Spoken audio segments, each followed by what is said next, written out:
Naimbaga at yobing, good morning. Kitayin tayo ita ti konsepto ti pangnagan. Ti Ingles, dagitoy dagiti, concepts of nouns. Kitayin tayo, nagipyo pay laeng daytoy akanta. Saan tayo man? Daytoy alubong, napuan ragragsak, napuan namnama, panagkay kaysa, di ka agbutbuteng, kaya nagledleddaang, taadda ka makadwam. May sat bulan, may sat init, makipag-inisem, makipag-ginayem. Andaman bambantay, nalawa at taaw, basit laeng tilubong. Kitayin tayo ita dagiti balikas anikan iti mari sakyaw. Bulan, init, bambantay, taaw. Kitayin tayo ti kaibatugan dagitoy a balikas iti Ingles.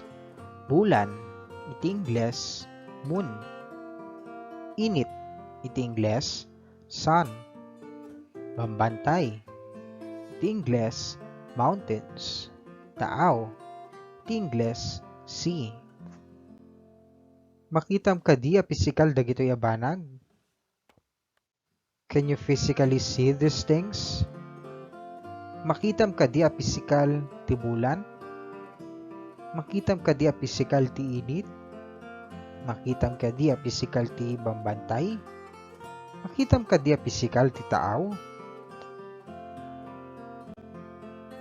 Dagitoy kadi a banag ket mabalin mo a makita, mangeg, maangot, maigaman ken maramanan? Can you see, hear, smell, touch, and taste these objects?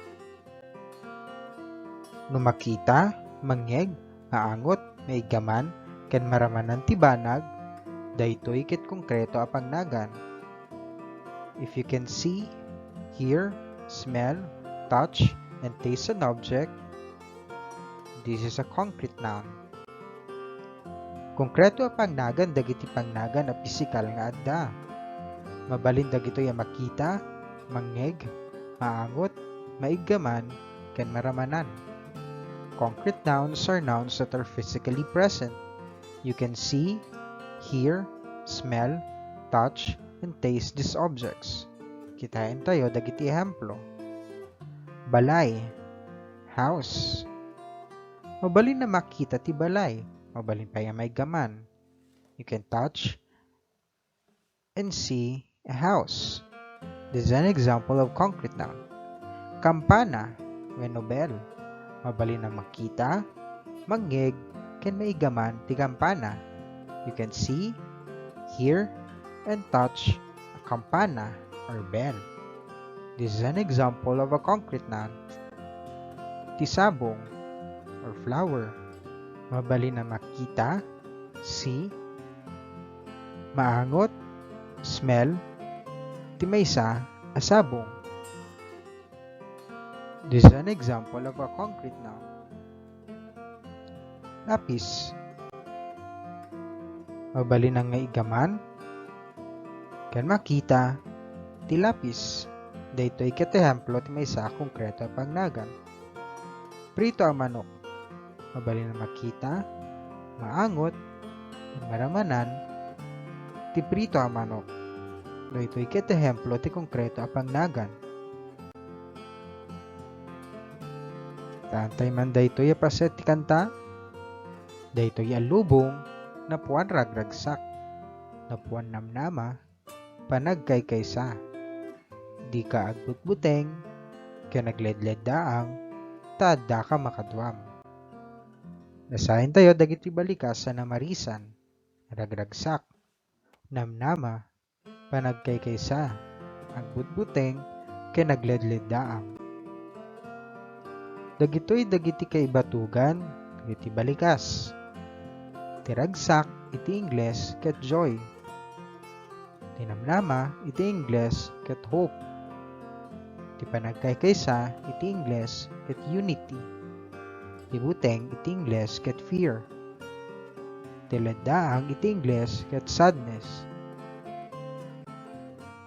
Makitam kadi a pisikal dagitoy a banag? Can you physically see these things?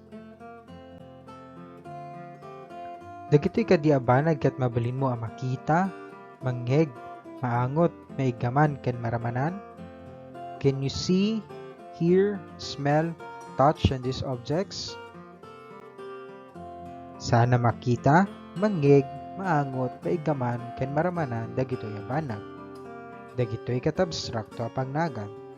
You cannot see, hear, smell, touch, and taste these objects. These are abstract nouns. Abstrakto a pangnagan dagiti pangnagan asaan na pisikal nga adda.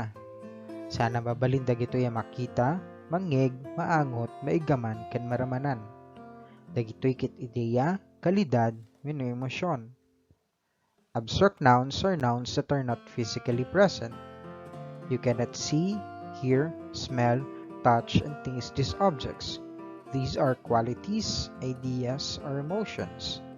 Kitain dagiti hemplo, ayat, love. Sana mabali na makita ti love. Saan pa yung mabali na mangheg?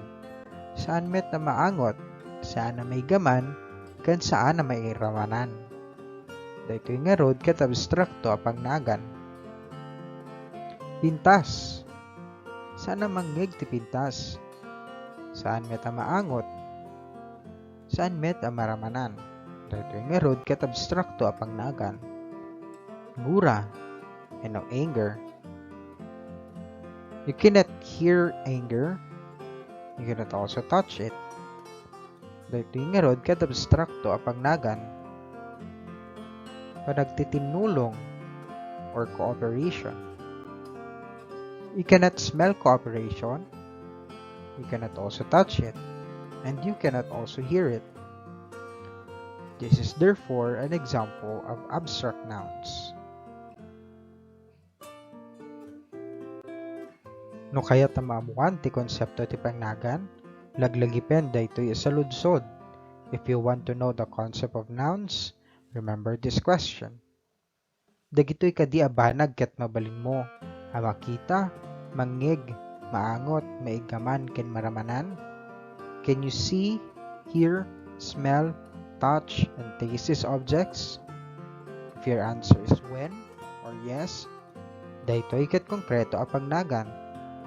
If your answer is no or saan, daytoy ket abstrakto a pangnagan. Anyapay dagiti konkreto ken abstrakto a pangnagan iti aglawlaw mo.